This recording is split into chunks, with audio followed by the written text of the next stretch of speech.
Dişi taylar Baksini hazır. Start verildi ve koşu başladı değerli yarışseverler. 11 numaralı Mayrina rakiplerinin 10 boy kadar gerisinde koşuya başladı. Yine 12 numaralı Stargirl'de çıkışta 5-6 boy kaybetti.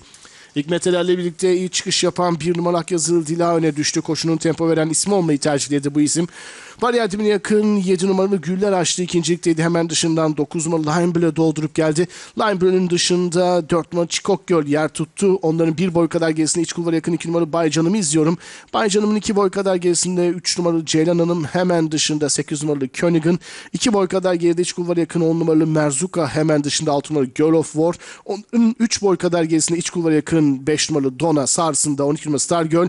Stargirl'ün de 3-4 boy kadar gerisinde grubun son sırasında 11 numaralı Mayrina şeklinde taylar bini geçti.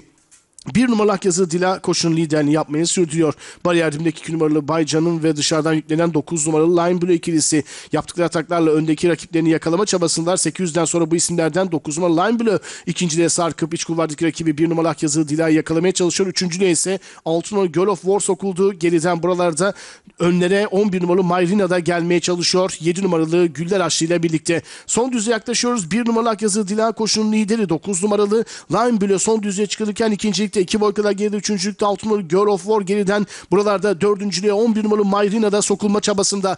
1 numaralı Akyazılı Dila iterekli olsa liderliğini korumaya çalışıyor. Zira dışarıdan 9 numaralı Lime Bleu etkili geldi. Rakibini yakaladı. 300'den sonra liderlik pisti ortalayan 9 numaralı Lime Bleu'de iç kulvardan 1 numaralı Akyazılı Dila tekrar tazimeye çalışıyor. Bu arada içeri doğru kaydı 9 numaralı Lime Bleu ancak yine de avantajını koruyor ki Musafkan gezinmeyi sürdürüyor. Bu arada dışarıdan gelen 6 numaralı Girl of War rakiplerini yakaladı. İçeriden 9 numaralı Lime Bleu tekrar tazimeye çalışıyor. İçeriden Lime Bleu tekrar gelip koşuyu kazanıyor.